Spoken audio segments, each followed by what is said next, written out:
ಹರೇ ಕೃಷ್ಣ. ಎಲ್ಲ ಕೇಳುಗರಿಗೂ ಶ್ರೀಮದ್ ಭಾಗವತದ ಅಧ್ಯಯನಕ್ಕೆ ಸ್ವಾಗತ. ಶ್ರೀಮದ್ ಭಾಗವತದ 9ನೆಯ ಸ್ಕಂದದಲ್ಲಿ ದೇವೋತ್ತಮ ಪರಮಪುರುಷನು ತನಗೂ ತನ್ನ ಭಕ್ತರಿಗೂ ಇರುವಂತಹ ಸಂಬಂಧದ ಕುರಿತಾಗಿ ತಿಳಿಸಿಕೊಡುತ್ತಿದ್ದಾನೆ. ಮಹಾರಾಜ ಅಂಬರೀಷನನ್ನು ದಂಡಿಸಲು ಬಯಸಿದ ದುರ್ವಾಸ ಮುನಿಗಳು ದೇವೋತ್ತಮ ಪರಮಪುರುಷನ ಅಂತಃಕರಣವನ್ನು ನೋಯಿಸಿದ್ದಾರೆ. ಭಗವಂತನು ಸಾಧವೋ ಹೃದಯಂ ಮಹ್ಯಂ, ಶುದ್ಧ ಭಕ್ತನು ಸದಾ ನನ್ನ ಹೃದಯದಲ್ಲಿ ನಿವಾಸಿಯಾಗಿರುವನು ಎಂದು ಹೇಳಿದ್ದಾನೆ. ಭಗವಂತನ ಭಾವನೆಗಳು ತನ್ನ ಮಗುವಿನ ನೋವನ್ನು ಕಂಡು ಇದ ಅಪರಾಧವು ಗಂಭೀರ ಸ್ವರೂಪದ್ದಾಗಿದೆ. ಶುದ್ಧ ಭಕ್ತನ ಪಾದಪದ್ಮಗಳಿಗೆ ಕಿಂಚಿತ್ತೂ ಅಪರಾಧವೆಸಗಬಾರದು ಎಂದು ಚೈತನ್ಯ ಮಹಾಪ್ರಭುಗಳು ಬಲವಾಗಿ ಪ್ರತಿಪಾದಿಸುತ್ತಾರೆ. ಇಂತಹ ಅಪರಾಧಗಳನ್ನು ಹುಚ್ಚೆದ್ದ ಆನೆಗೆ ಹೋಲಿಸಲಾಗಿದೆ. ಏಕೆಂದರೆ ಹುಚ್ಚೆದ್ದ ಆನೆಯು ವನವನ್ನು ಪ್ರವೇಶಿಸಿದಾಗ ಎಲ್ಲವನ್ನೂ ಹಾಳುಗೆಡುತ್ತವೆ. ಆದ್ದರಿಂದ ಶುದ್ಧ ಭಕ್ತನ ಪಾದಾರವಿಂದಗಳಿಗೆ ಲೇಷ ಮಾತ್ರವೂ ಅಪರಾಧವೆಸಗದಂತೆ ವ್ಯಕ್ತಿಯು ಹೆಚ್ಚು ಜಾಗರೂಕನಾಗಿರಬೇಕು. ನಿಜವಾಗಿ ಅಂಬರೀಷ ಮಹಾರಾಜನು ತಪ್ಪನ್ನೇನೂ ಮಾಡಿರಲಿಲ್ಲ. ದುರ್ವಾಸ ಮುನಿಗಳು ಕ್ಷುಲ್ಲಕ ಆಧಾರಗಳನ್ನು ಅವಲಂಬಿಸಿ ಅವನನ್ನು ದಂಡಿಸ ಬಯಸಿದರು. ಮಹಾರಾಜ ಅಂಬರೀಷನು ದೇವೋತ್ತಮ ಪರಮಪುರುಷನನ್ನು ತೃಪ್ತಿಗೊಳಿಸಲು ಮಾಡುತ್ತಿದ್ದ ಭಕ್ತಿ ಸೇವೆಯ ಅಂಗವಾಗಿದ್ದ ಏಕಾದಶಿ ಪಾರಣೆಯನ್ನು ಮುಕ್ತಾಯಗೊಳಿಸಲು ಇಚ್ಛಿಸಿದನು. ಆದ್ದರಿಂದ ಕೊಂಚ ಜಲಪಾನ ಮಾಡಿದನು. ಭಕ್ತರು ಸದಾ ಭಗವಂತನ ಹೃದಯ ನಿವಾಸಿಗಳಾಗಿರುತ್ತಾರೆ. ಹಾಗಾಗಿ ನಿಜಕ್ಕೂ ಎಲ್ಲ ಉಪದೇಶಗಳನ್ನು ಸ್ವತಃ ಭಗವಂತನಿಂದಲೇ ಪಡೆಯುತ್ತಾರೆ. ಇದನ್ನು ಭಗವದ್ಗೀತೆಯೂ ದೃಢಪಡಿಸುತ್ತದೆ. ತೇಷಾಮೇವಾನುಕಂಪಾರ್ಥಂ ಅಹಂ ಅಜ್ಞಾನಜಂ ತಮಃ ನಾಶಯಾಮ್ಯಾತ್ಮಭಾವಸ್ಥೋ ಜ್ಞಾನದೀಪೇನ ಭಾಸ್ವತ. ಅವರಿಗೆ ಅನುಕಂಪೆಯನ್ನು ತೋರಲು ನಾನು ಅವರ ಹೃದಯವಾಸಿಯಾಗಿ ಪ್ರಕಾಶಿಸುತ್ತಿರುವ ಜ್ಞಾನದೀಪದಿಂದ ಅಜ್ಞಾನಜನ್ಯವಾದ ತಮಸ್ಸನ್ನು ನಾಶಗೊಳಿಸುತ್ತೇನೆ. ದೇವೋತ್ತಮ ಪರಮಪುರುಷನ ಅನುಮೋದನೆ ಇಲ್ಲದ ಯಾವುದನ್ನೂ ಭಕ್ತರು ಮಾಡುವುದಿಲ್ಲ. ವೈಷ್ಣವೇರ ಕ್ರಿಯಾಮುದ್ರಾ ವಿಜ್ಞೇಹ ನಾ ಭುಜಯ ಎಂದು ಹೇಳಲಾಗಿದೆ. ಪ್ರಕಾಂಡ ಪಂಡಿತನಾಗಲಿ ಬಹು ಅನುಭವಶಾಲಿಯಾದ ವ್ಯಕ್ತಿಯಾಗಲಿ ಶುದ್ಧ ಭಕ್ತನಾದ ವೈಷ್ಣವನ ಚಲನವಲನಗಳನ್ನು ಅರಿಯಲಾರನು. ಆದ್ದರಿಂದ ಶುದ್ಧ ವೈಷ್ಣವನನ್ನು ಯಾರೂ ಟೀಕಿಸಬಾರದು. ತನ್ನ ಕರ್ತವ್ಯವೇನೆಂಬುದು ವೈಷ್ಣವನಿಗೆ ತಿಳಿದಿದೆ. ದೇವೋತ್ತಮ ಪರಮಪುರುಷನ ಮಾರ್ಗದರ್ಶನದಲ್ಲಿಯೇ ಅವನು ಎಲ್ಲವನ್ನೂ ಮಾಡುತ್ತಾನಾದ್ದರಿಂದ ಅವನು ಮಾಡಿದ್ದೆಲ್ಲ ಸರಿಯಾಗಿಯೇ ಇರುತ್ತದೆ. ಭಗವಂತನು ತನ್ನ ಮಾತುಗಳನ್ನು ಮುಂದುವರಿಸಿ ಈ ರೀತಿಯಾಗಿ ನುಡಿದನು. ಹೇ ಮುನಿಗಳೇ, ನಿಮ್ಮ ಹಿತದೃಷ್ಟಿಯಿಂದಲೇ ನಾನು ಹೇಳುವ ಈ ಮಾತುಗಳನ್ನು ದಯವಿಟ್ಟು ಕೇಳಿ.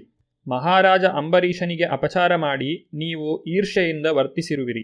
ಆದ್ದರಿಂದ ಒಂದು ಕ್ಷಣವೂ ತಡಮಾಡದೆ ಈ ಕೂಡಲೇ ನೀವು ಅಂಬರೀಷನಲ್ಲಿಗೆ ಹೋಗಬೇಕು.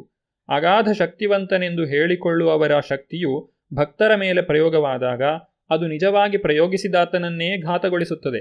ಶಕ್ತಿ ಪ್ರಯೋಗವು ಯಾವ ವಸ್ತುವಿನ ಮೇಲಾಯಿತೋ ಆ ವಸ್ತುವಿಗೆ ಬಾಧೆ ತಟ್ಟದು.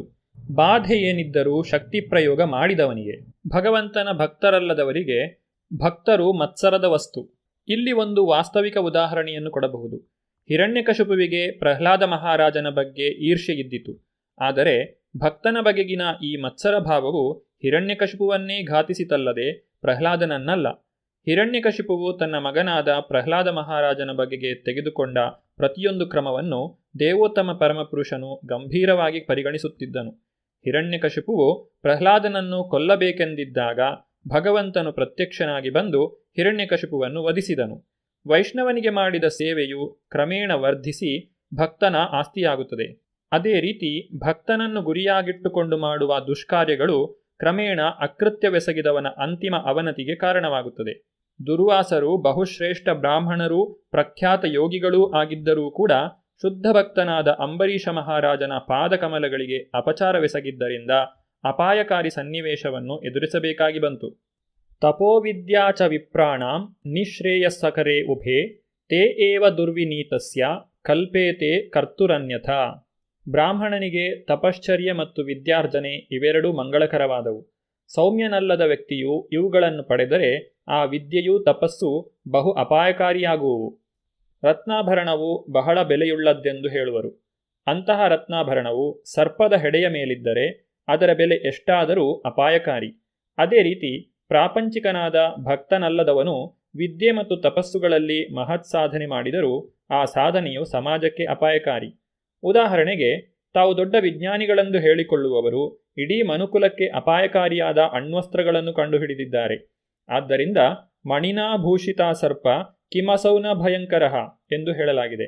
ಹೆಡೆಯಲ್ಲಿ ಆಭರಣವನ್ನು ಹೊತ್ತ ಸರ್ಪವು ಅಂತಹ ಆಭರಣವನ್ನು ಹೊತ್ತಿರದ ಸರ್ಪದಷ್ಟೇ ಅಪಾಯಕಾರಿ. ಹೇ ಬ್ರಾಹ್ಮಣ ಶ್ರೇಷ್ಠನೇ, ಆದ್ದರಿಂದ ಮಹಾರಾಜ ಅಂಬರೀಷನಲ್ಲಿಗೆ ನೀನು ಈ ಕೂಡಲೇ ಹೋಗು.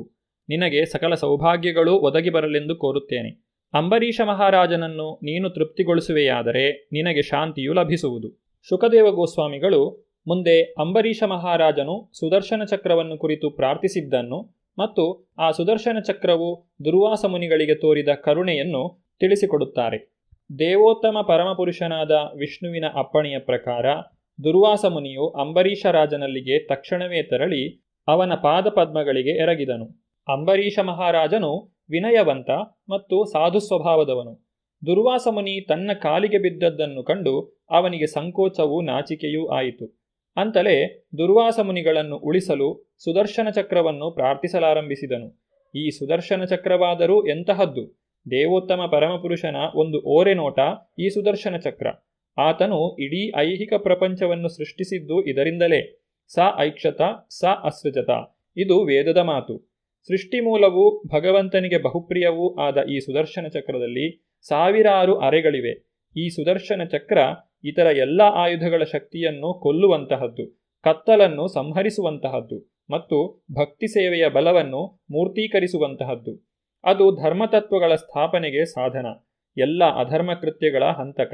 ಅದರ ಅನುಗ್ರಹವಿಲ್ಲದೆ ಈ ವಿಶ್ವಸ್ಥಿತಿ ಸಾಧ್ಯವಿಲ್ಲ ಅಂತಲೇ ದೇವೋತ್ತಮ ಪರಮಪುರುಷನು ಸುದರ್ಶನ ಚಕ್ರವನ್ನು ಪ್ರಯೋಗಿಸುತ್ತಾನೆ. ಈ ರೀತಿ ಅಂಬರೀಷ ಮಹಾರಾಜನು ಸುದರ್ಶನ ಚಕ್ರದ ಅನುಗ್ರಹಕ್ಕಾಗಿ ಪ್ರಾರ್ಥಿಸಲು ಅದು ಸುಪ್ರೀತಗೊಂಡು ದುರ್ವಾಸ ಮುನಿಗಳನ್ನು ವಧಿಸದೆ ನಿಂತಿತು. ಹೀಗೆ ದುರ್ವಾಸ ಮುನಿಯು ಸುದರ್ಶನ ಚಕ್ರದ ಕರುಣೆಗೆ ಒಳಗಾದರು.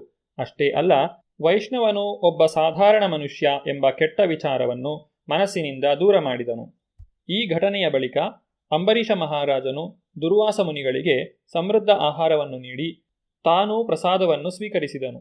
ಬಳಿಕ ಅಂಬರೀಷ ಮಹಾರಾಜನು ತನ್ನ ಆಸ್ತಿಯನ್ನೆಲ್ಲ ಮಕ್ಕಳಿಗೆ ಹಂಚಿ ಭಕ್ತಿಪೂರ್ವಕ ಧ್ಯಾನವನ್ನು ಮಾಡಲೆಂದು ಮಾನಸ ಸರೋವರದ ತೀರಕ್ಕೆ ತೆರಳಿದನು. ಶುಕಮುನಿಗಳು ತಮ್ಮ ಮಾತುಗಳನ್ನು ಮುಂದುವರಿಸಿದರು.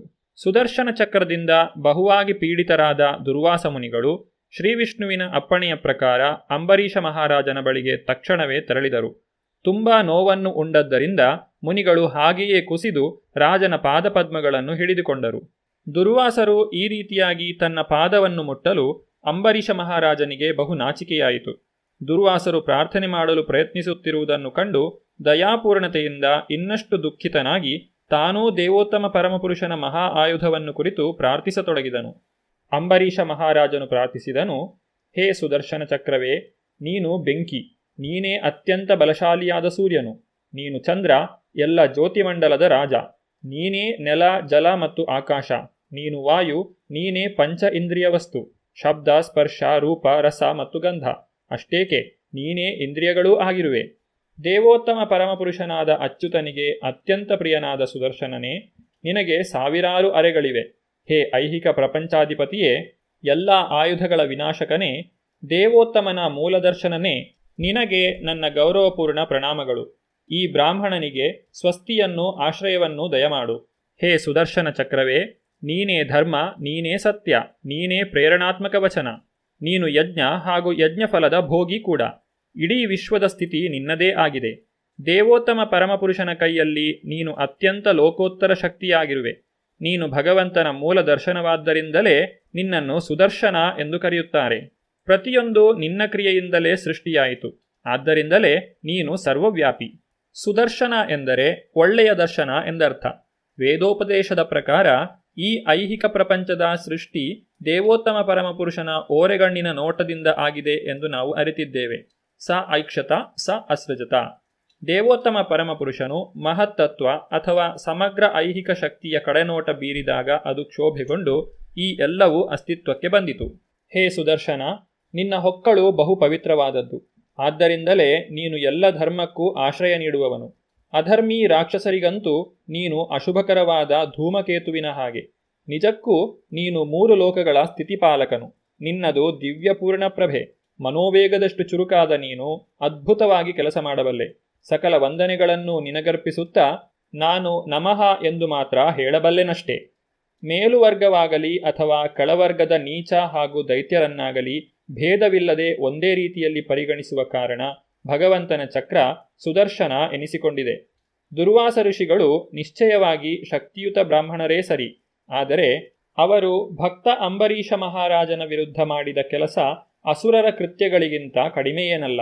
ಅಂಬರೀಷ ಮಹಾರಾಜನು ಸುದರ್ಶನ ಚಕ್ರದ ಕುರಿತಾಗಿ ಮಾಡಿದ ಪ್ರಾರ್ಥನೆಯ ಉಳಿದ ಭಾಗವನ್ನು ನಾವು ಮುಂದಿನ ಸಂಚಿಕೆಯಲ್ಲಿ ನೋಡೋಣ. ಧನ್ಯವಾದಗಳು. ಹರೇ ಕೃಷ್ಣ.